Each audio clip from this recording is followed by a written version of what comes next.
Breaking news చూస్తున్నాం. తమిళనాడు రాజకీయాల్లో అనూహ్య మలుపు తిరిగింది. కోలీవుడ్ స్టార్ టీవీకి అధినేత విజయ్ ముఖ్యమంత్రి పీఠం దిశగా వడివడిగా అడుగులు వేస్తున్నారు. అనూహ్య పరిణామాల మధ్య ఈయన ముందుకు వెళ్ళబోతున్నారు.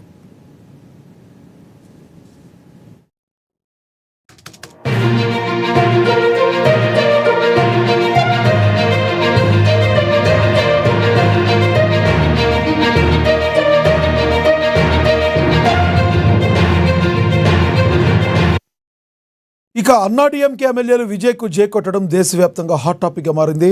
తాజాగా అసెంబ్లీ ఎన్నికల్లో 47 స్థానాలు గెలుచుకున్న అన్నాడీఎంకేలో చీలిక కనిపిస్తుంది.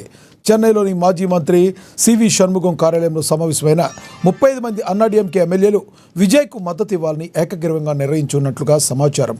అటు జాతీయ పార్టీ కాంగ్రెస్ కూడా విజయ్ వైపే మొగ్గు చూపుతుంది. టీవీకే పార్టీ మద్దతు ఇస్తున్నట్లు కాంగ్రెస్ అధికారికంగా ప్రకటించింది.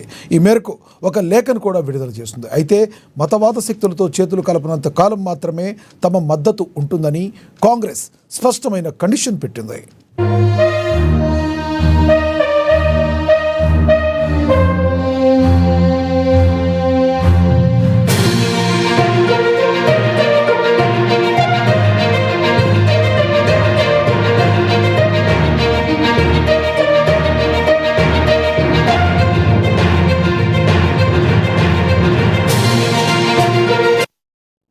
తమిళనాడు రాజకీయాల్లో అనూహ్య మలుపు తిరిగింది. కోలీవుడ్ స్టార్ టీవీకే అధినేత విజయ్ ముఖ్యమంత్రి పీఠం దిశగా వడివడిగా అడుగులు వేస్తున్నారు.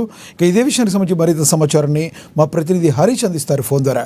హరీష్, చెప్పండి, అనూహ్య పరిణామాల మధ్య అన్నాడీఎంకే ఎమ్మెల్యేలు కూడా విజయ్కు జై కొట్టడం చూస్తుంటే ఏ రకంగా చూడాలి అక్కడ?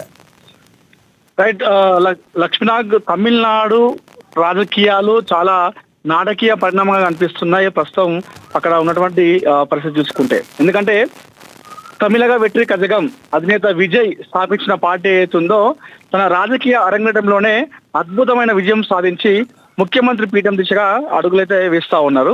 సో అక్కడ రాజకీయాలు చూస్తూ ఉంటే పూటకో మలుపు తిరుగుతుందని చెప్పుకోవాలి. ఎందుకంటే ఒకసారి కాంగ్రెస్ పార్టీ ఏమో మేము సపోర్ట్ చేస్తామని చెప్పేసి వాళ్ళు ముందుకు వస్తున్నారు.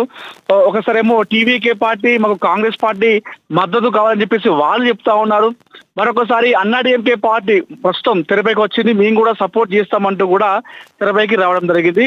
ఈ పరిణామాలన్నీ చూస్తుంటే కూడా దేశం మొత్తం తమిళనాడు రాజకీయాల వైపు చూస్తుందని చెప్పుకోవచ్చు.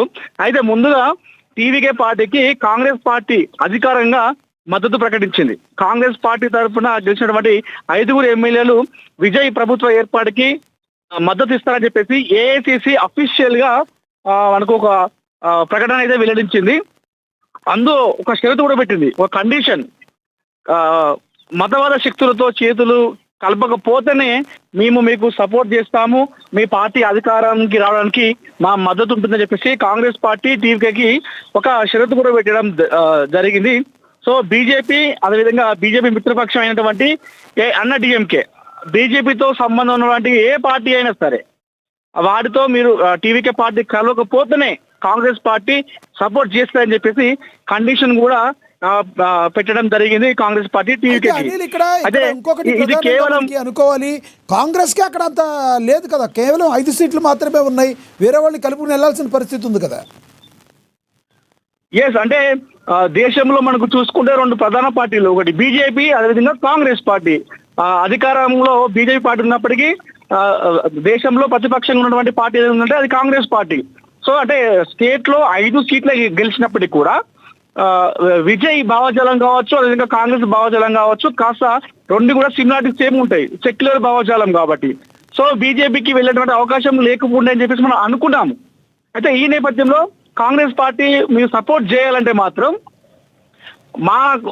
మా ఓన్లీ బీజేపీ పార్టీతో సంబంధం ఉన్నటువంటి పార్టీలతో ఎలాంటి కమ్యూనికేషన్ ఉండద్దు, వాళ్ళకి పదవులు ఇవ్వద్దు అనే కండిషన్ అయితే పెట్టడం జరిగింది ఇక్కడ కాంగ్రెస్ పార్టీ. అయితే ఓకే అన్నట్టుగా అనిపించింది. అక్కడ విజయ్ కూడా మాకు కూడా కాంగ్రెస్ పార్టీ మద్దతు ఉంటే చాలని చెప్పేసి ఆయన కూడా కోరడం జరిగింది. అయితే ఈ నేపథ్యంలో అనూహ్యంగా అసలు ఎవరు కూడా అనుకోలేదు, అన్నాడీఎంకే పార్టీ మద్దతు ఇస్తామని చెప్పేసి వాళ్ళు ఇప్పుడు ఒక వార్త అయితే ఇక్కడ వైరల్ గా మారింది. అయితే 47 స్థానాలు గెలుచుకున్నటువంటి అన్నాడీఎంకే ఉన్నటువంటి అన్నాడీఎంకేలో అందులో చీలిక కనిపిస్తా ఉంది. అంటే లోపల ఎవరైతే సేమ్ అదే పార్టీలో ఉన్నటువంటి ఎమ్మెల్యేల మధ్యలో అంతర్గత విభేదాలు. కొంతమంది ఏమో మేము న్యూట్రల్ ఉంటామని చెప్పేసి కొంతమంది చెప్తా ఉన్నారు. మరికొంతమంది ఏమో మేము టీవీకి సపోర్ట్ చేస్తామని చెప్పేసి వాళ్ళు సపోర్ట్ చేస్తామని చెప్పేసి చెప్పడంతో అన్నాడీఎంకేలో ప్రస్తుతం ఒక చీలికైతే కనిపిస్తా ఉంది. అయితే ఎవరైతే మాజీ సీనియర్ నేత ఉన్నారో షణ్ముగం, ఈయన కార్యక్రమంలో 35 మంది ఎమ్మెల్యేలు అన్నాడీఎంకే ఎమ్మెల్యేలు మేము విజయ్కి మద్దతు ఇస్తామని చెప్పేసి ఏకగ్రీవంగా వాళ్ళు డిసిజన్ తీసుకున్నారు. అంటే వేరే వాళ్ళతో సంబంధం లేకుండా వేరే వాళ్ళు వస్తే రాని లేకపోతే లేదు అన్నట్టుగా వాళ్ళు డిసిజన్ తీసుకొని మేము టీవీకే పార్టీకి సపోర్ట్ చేస్తామన్నట్టుగా వాళ్ళు కరాఖండిగా చెప్పడం జరిగింది. అయితే ఈ నేపథ్యంలో అన్నాడీఎంకేలో అటు ఈపీఎస్ వర్గానికి ఈ షాక్ ఇచ్చేలాగా కనిపిస్తా ఉంది ఈ ప్రస్తుత రాజకీయ సిచ్యువేషన్ అయితే చూస్తా ఉంటే. అయితే మొత్తానికైతే 118 మెజార్టీ మార్కును చేరుకోవడానికి అవసరమైనటువంటి మద్దతును టీవీకి అయితే ప్రస్తుతం సమీకరించుకుంటుంది. కానీ అది కాంగ్రెస్ పార్టీ మద్దతు తీసుకుంటుందా లేదంటే అన్నాడీఎంకే పార్టీ మద్దతు తీసుకొని ముఖ్యమంత్రి అవుతాడో తెలియదు. కానీ సో ప్రస్తుతానికైతే తమిళనాడు రాజకీయాల్లో పూటకు మలుపులు మలుపుతా ఉన్నాయి. అయినప్పటికీ కూడా అన్నాడీఎంకేతో మద్దతు తీసుకుంటే అది పరోక్షంగా ఎన్డీఏలోకి వెళ్ళినట్లే కదా. అవును, ఖచ్చితంగా లక్ష్మీనాథ్, ఖచ్చితంగా అది బీజేపీతో వెళ్ళినట్టే. కాకపోతే ఇక్కడ మరొక అంశం చూసుకున్నట్టయితే ఒకవేళ కనుక అన్నాడీఎంకేతో పొత్తు మద్దతు తీసుకొని ప్రభుత్వాన్ని ఏర్పాటు చేస్తే సో అది బీజేపీకి కూడా ఇందులో కూటమి ఉంది. సో రాబోయే రోజుల్లో తమిళనాడు రాష్ట్రం అభివృద్ధి చెందాలంటే కేంద్రంతో మనకి అవసరం ఉంటది. మనకు మౌలిక సదుపాయాలు కావచ్చు, బడ్జెట్ కావచ్చు, అంతా కూడా కేంద్రం చేతుల్లో ఉంటది కాబట్టి ఆ విధంగా కూడా అన్నాడీఎంకేతో వీళ్ళు మద్దతు తీసుకుంటున్నారు. తమిళనాడు రాష్ట్రాన్ని అభివృద్ధి చేయడానికి బీజేపీ కూటమి ఉన్నటువంటి అన్నాడీఎంకేతో పొత్తులు తీసుకుంటున్నారని చెప్పేసి ఒక వార్త అయితే మనకు తెలుస్తా ఉంది లక్ష్మీనాథ్. అంటే ఇంకొకటి, ఇప్పుడు ఒక రకంగా ప్రపంచం సృష్టించిన విజయ్ పక్కనే ఉన్న పొరుగున ఉన్న కొన్ని రాష్ట్రాల్లో కూడా అతని యొక్క మేనియా అనేది ఉంటుంది. ఒక రకంగా చెప్పాలంటే ఎన్డీఏకి రేపు ఇప్పుడు పవన్ కళ్యాణ్ ఏ రకంగా ఉన్నారో విజయ్ కూడా మరో పిల్లర్ లాగా ఉండే అవకాశం ఉంటుందంటారా? ఎస్, ఖచ్చితంగా. ఎందుకంటే బీజేపీ మనం చూసుకోవచ్చు, గతంలో చూసుకుంటే బీజేపీ గ్రాఫ్, అదేవిధంగా ఈ మధ్య కాలంలో గ్రాఫ్ చూసుకుంటే రాష్ట్రాలలో ముఖ్యమంత్రిగా అధికారం చేపట్టడం అనేది బీజేపీ చాలా తక్కువ. ఎప్పుడైతే 2014 నుండి నరేంద్ర మోడీ ప్రధానమంత్రిగా అయ్యాడో అప్పటి నుండి రాష్ట్రాలలో కూడా బీజేపీ పార్టీ ప్రభుత్వాన్ని ఏర్పాటు చేయడం అనేది మొదలైంది.